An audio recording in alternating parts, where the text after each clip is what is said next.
सुप्रभात दोस्तों। तो आपके सामने फिर हाजिर हो गया हूं आपका टॉप 20 करंट अफेयर से क्वेश्चन लेकर। तो चलिए पहला क्वेश्चन स्टार्ट करते हैं। अंतर्राष्ट्रीय ओलंपिक समिति, तो नोट कर लीजिए, अंतर्राष्ट्रीय ओलंपिक समिति के नैतिकता आयोग की बात की जा रही है दोस्तों। यहाँ पर ध्यान देना है आपको, का अध्यक्ष किसे चुना गया है। तो कौन है अध्यक्ष? तो सबसे हम पहले बात करते हैं कि अंतर्राष्ट्रीय ओलंपिक समिति के अध्यक्ष कौन हैं। तो अंतर्राष्ट्रीय ओलंपिक समिति के अध्यक्ष हैं थॉमस बाक। तो ये रट लीजिएगा। लेकिन नैतिकता आयोग के अध्यक्ष कौन बनाए गए हैं आपके? बताइए दोस्तों, बान की मून, ऑप्शन नंबर बी। तो अंतर्राष्ट्रीय ओलंपिक समिति के अध्यक्ष हैं थॉमस बाक और अंतर्राष्ट्रीय ओलंपिक समिति के नैतिकता आयोग के अध्यक्ष कौन बनाए गए हैं आपके? बान की मून। और इसका मुख्यालय कहाँ पर है? इसका मुख्यालय आपका स्विट्जरलैंड में है। तो इसको भी रट लीजिएगा। अगर स्विट्जरलैंड पूछ ले भैया मुख्यालय, तो इसको याद लोग बता दीजिएगा। और इसकी स्थापना कब हुई थी? तो इसकी स्थापना 23 जून 1894 को पेरिस फ्रांस में की गई थी। तो इसको भी रट लीजिए, कहाँ पर की गई थी? पेरिस फ्रांस में। आइए अगले क्वेश्चन चलते हैं। किस देश ने कॉन्कॉफ गोल्ड कप फुटबॉल टूर्नामेंट 2021 खिताब को जीता है? तो कौन जीता है भैया? आइए, मैक्सिको जीता है, जमैका, अमेरिका या कोस्टारिका। तो कॉन्कॉफ गोल्ड कप फुटबॉल टूर्नामेंट 2021 का खिताब कौन सा देश जीता है आपका? अमेरिका, ऑप्शन नंबर आपका सी। और कितने से जीता है? 1-0 से जीता है। और किसको हराया है? मैक्सिको को हराया है। और इसमें कितने टीमों ने भाग लिया था? 16 टीमों ने भाग लिया था। और इसका जो फाइनल हुआ था 1 अगस्त 2021 को फाइनल हुआ था। और ये फाइनल कौन से मैदान पे खेला गया था? एलन गेंट स्टेडियम में ये फाइनल खेला गया था, जिसमें कि अमेरिका ने मैक्सिको को 1-0 से हरा दिया था।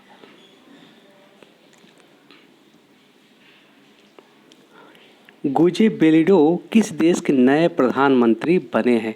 तो आपके जो गुल्जे बेल्डो है भैया, ये कहाँ के प्रधानमंत्री बनाए गए हैं अभी हाल में? बताइए। पेरू के, ऑप्शन नंबर आपका डी। इटली की लग्जरी ब्रांड है वल्गेरी। तो ये लग्जरी ब्रांड है, कहाँ की है? ये इटली की। इसको नोट कर लीजिएगा, बहुत इंपॉर्टेंट क्वेश्चन है ये आपका। ये किस भारतीय अभिनेत्री को वैश्विक ब्रांड एम्बेसडर बनाया गया है? तो इटली की जो लग्जरी ब्रांड है वल्गेरी है, ये ज्वेलरी भी बनाती है और आपका घड़ियाँ भी बनाती है और ये जेम्स भी प्रोडक्ट करती है, बेचती है, और आपका परफ्यूम।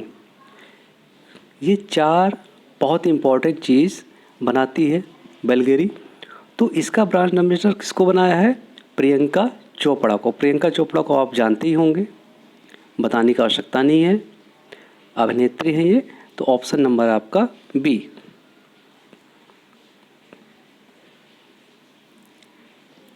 ओलंपिक इतिहास में हॉकी में हैट्रिक लगाने वाली पहली भारतीय महिला खिलाड़ी कौन सी है? तो आइए देखते हैं दोस्तों।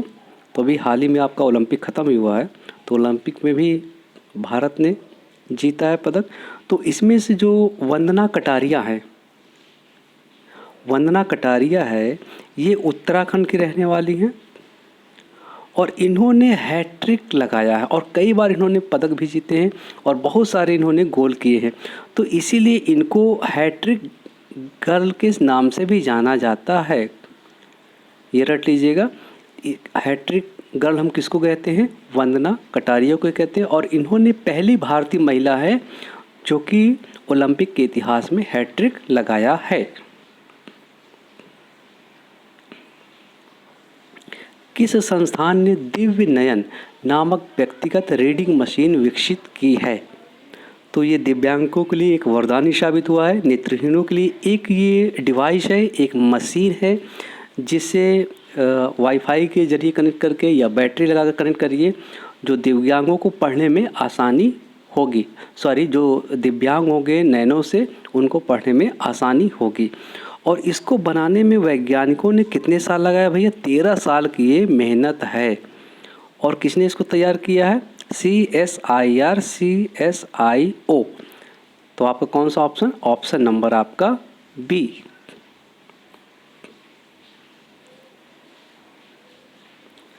6 अगस्त को कौन सा दिवस जापान द्वारा मनाया जाता है? तो वेरी इंपॉर्टेंट क्वेश्चन दोस्तों आपका ये। जापान में जो 6 अगस्त का दिन होता है उसको कौन सा दिन मनाते हैं हम? हिरोशिमा दिवस। क्यों मनाते हैं बताइए दोस्तों, आपको पता ही होगा, क्योंकि अमेरिका ने क्या इनके ऊपर बरसा दिए थे? परमाणु बम। तो 6 अगस्त को अमेरिका ने परमाणु बम गिराया। कहाँ पर गिराया? तो 6 अगस्त को कहाँ पर गिराते हैं? 6 अगस्त को सुबह 8 बजे। तो सुबह 8 बजे गिराते हैं पहले हिरोशिमा में परमाणु बम। फिर इसके बाद जो है 9 अगस्त को कहाँ गिराते हैं? ये नागासाकी में। तो नागासाकी में 9 अगस्त 1945 को, यानी 6 अगस्त 1945 को कहाँ गिराते हैं? सबसे पहले हिरोशिमा में गिराते हैं। फिर 9 अगस्त को कहाँ गिराते हैं? ये आपके नागासाकी में परमाणु बम गिराते हैं। तो इसमें बहुत सारे लोग मारे गए थे, कम से कम 2.5 से 3 लाख लोग इस परमाणु बम में मारे गए थे। और आज भी, यानी 70 साल होने के बावजूद भी, आज भी हिरोशिमा और नागासाकी में विकलांग बच्चे पैदा होते हैं, यानी परमाणु बम का वहाँ पे अभी तक रिएक्शन है। और परमाणु बम का नाम था लिटिल बॉय, इसको भी रट लीजिएगा, वेरी इंपॉर्टेंट है। क्या नाम था परमाणु बम का? Little boy. और क्यों गिराया? कोई इनसे दुश्मनी हो सकती है, तो इसके पीछे भी एक स्टोरी है। क्योंकि आपका पढ़े होंगे, इसके पहले 1941 में क्या किया कि जापान ने एक पर्ल हार्बर है अमेरिका में, नौसैनिक अड्डा, तो वहाँ पर नौसैनिक जब रात में सो रहे थे, आराम कर रहे थे, तो वहाँ पर इन्होंने हमला कर दिया था। तो इसी का जो पर्ल हार्बर की घटना हुई थी, इसी का बदला लेने के उद्देश्य से अमेरिका ने क्या किया भैया? हिरोशिमा और नागासाकी में परमाणु बम गिरा दिया था। तो एकदम रट लीजिए, बहुत इंपॉर्टेंट क्वेश्चन है ये दोनों। आइए अगले क्वेश्चन चलते हैं। तो हिरोशिमा दिवस मनाया जाता है, ऊपर देख लीजिएगा हिरोशिमा दिवस, क्योंकि हिरोशिमा में ही 6 अगस्त को गिराया गया था पहली बार परमाणु बम। आइए अगले, किस देश ने पहली बार ताइवान को पहली बार हथियार बेचने को मंजूरी दी है? तो कौन से देश ने पहली बार ताइवान को क्या किया है कि आप हथियार बेच सकते हैं, इसकी मंजूरी प्रदान कर दी गई है? किसने मंजूरी प्रदान की है? अमेरिका ने। तो ऑप्शन नंबर आपका सी। ईरान के नए राष्ट्रपति कौन बने हैं? तो हाल ही में अभी आपके 3 अगस्त को राष्ट्रपति पद की इन्होंने शपथ लिया है, 3 अगस्त 2021 को। तो कौन बने हैं आपके? इब्राहिम रईसी। ऑप्शन नंबर आपका बी। उत्तर भारत का पहला ऑर्किड संरक्षण केंद्र किस राज्य में शुरू किया गया है? तो ऑर्किड का पुष्प होता है, बहुत खूबसूरत होता है। तो यहाँ पर उत्तराखंड में, याद रखिएगा, उत्तराखंड में कहाँ पर? चमोली में। तो ऑप्शन उत्तराखंड अगर पूछ ले कहाँ पर, तो चमोली में क्या किया गया है कि ऑर्किड का संरक्षण केंद्र बनाया गया है। तो ऑर्किड जो कि पर्यटन के उद्देश्य भी बहुत, वहाँ पर्यटन भी पहुँचे, इस उद्देश्य से वहाँ पर ये फूल लगाए गए हैं, ये पौधे लगाए गए हैं। और औषध में भी ऑर्किड का बहुत महत्वपूर्ण रोल रहता है, क्योंकि ऑर्किड की कितनी 70 से अधिक प्रजातियाँ पाई जाती हैं पूरे भारत में। तो सबसे पहले आपका कहाँ लगाया गया संरक्षण केंद्र, किस राज्य में शुरू किया गया है? उत्तराखंड, यानी चमोली उत्तराखंड में 30 जुलाई को ही इसका उद्घाटन किया गया है। तो ऑप्शन नंबर आपका सी।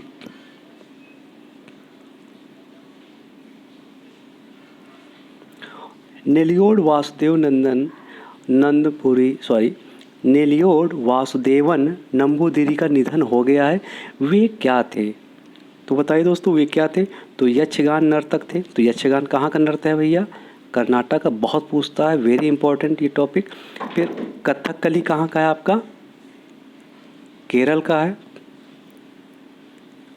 और मणिपुरी हो गया, भरतनाट्यम आपका कहाँ का है? तमिलनाडु का है। तो ये जो निधन हुआ है नेल्लियोड वासुदेवन नंबूदिरी का, तो ये क्या थे? तो ये कथकली नर्तक थे। ऑप्शन नंबर आपका बी। आइए अगले क्वेश्चन चलते हैं दोस्तों। किस राज्य के पंचायती राज विभाग ने ई पंचायत पुरस्कार 2021 की कैटेगरी फर्स्ट में प्रथम पुरस्कार जीता है? तो कौन सा आपका प्रदेश ने जीता है? हिमाचल प्रदेश, उत्तराखंड, बिहार या आपका उत्तर प्रदेश? तो बताइए दोस्तों। तो उत्तर प्रदेश, ऑप्शन नंबर आपका सी।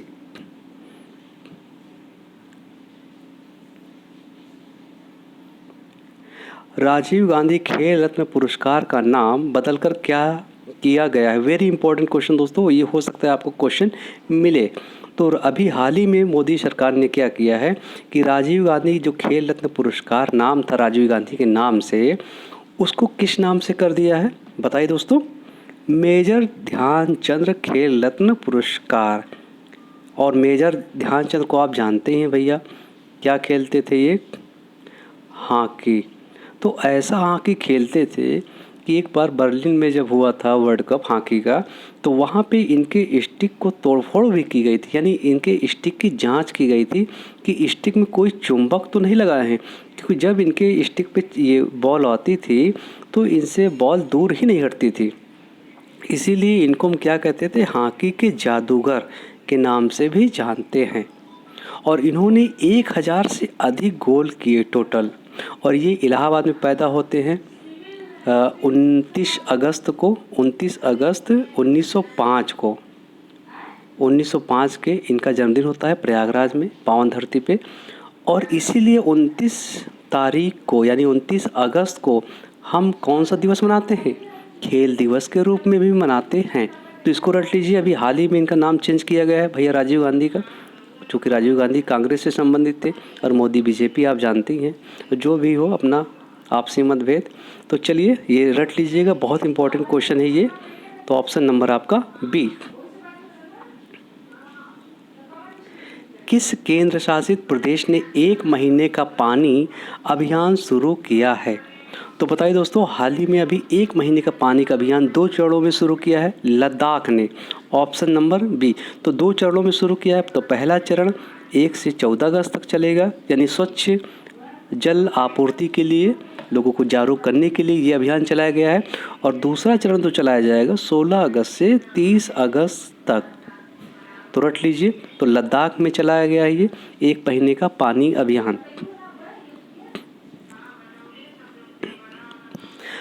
अगस्त 2021 में रेपो रेट कितना परसेंटेज तय किया गया है? तो बताइए, वेरी इंपॉर्टेंट, भी हाल ही का करंट अफेयर का क्वेश्चन है। तो अभी जो रेपो रेट है 2021 में, वो भी अगस्त में कितना तय किया गया है? 4%। ऑप्शन नंबर आपका ए। भारत ने अपने किस पड़ोसी देश को 30 एम्बुलेंस प्रदान किए हैं, या उपहार में दिए हैं? तो भारत हमेशा से पड़ोसी देशों से अच्छा रिश्ता रहा है, सिवाय चाइना और पाकिस्तान को छोड़कर, क्योंकि चाइना भी अब क्वालिटी ख़राब हो गई है। चाइना का सामान आप जानते ही हैं कितना ख़राब होता है, तो वैसे ही चाइना को भी समझ लीजिए। तो अभी इनका बहुत अच्छा है संपर्क नेपाल से, म्यांमार से और श्रीलंका से और बांग्लादेश से संपर्क इनका अच्छा है ही। तो अभी हाल ही में मोदी साहब ने वहाँ पर जो मुक्ति दिवस मनाया जाता है, कहाँ पर मुक्ति दिवस? बांग्लादेश में। तो मुक्ति दिवस के उपलक्ष्य में मोदी जी ने घोषणा की थी कितने एम्बुलेंस देने की? 109 एम्बुलेंस देने की। लेकिन अभी खेप पहुँचाई किसने है? 30 एम्बुलेंस की खेप पहुंचा दी है और अक्टूबर में बाकी की खेप पहुंचाई जाएगी। तो कहां पर दोस्तों? ये बांग्लादेश में। तो ऑप्शन नंबर आपका डी। भारत का पहला भूकंप चेतावनी ऐप जो लॉन्च किया गया है, कौन से प्रदेश ने लॉन्च किया है? तो भूकंप चेतावनी पहले से दे देगा जो ऐप बना है। तो इससे लोग क्या कर थोड़ा सा अलर्ट हो जाएंगे। अगर रात के सो रहे हैं, अलर्ट आएगा तो भी वो बाहर निकल सकते हैं, जिसको उनको हानि न होने पाए। तो कौन से प्रदेश ने ये बनाया है भैया, ऐप लॉन्च किया है? उत्तराखंड ने। तो ऑप्शन नंबर आपका सी। जूलॉजिकल सर्वे ऑफ इंडिया यानी ZSI, तो जूलॉजिकल सर्वे ऑफ इंडिया की पहली महिला डायरेक्टर कौन है? वेरी इंपॉर्टेंट क्वेश्चन है आपका ये। तो इसका फुल फॉर्म क्या होता है? जूलॉजिकल सर्वे ऑफ इंडिया यानी ZSI।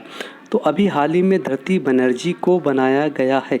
तो ऑप्शन नंबर आपका ए।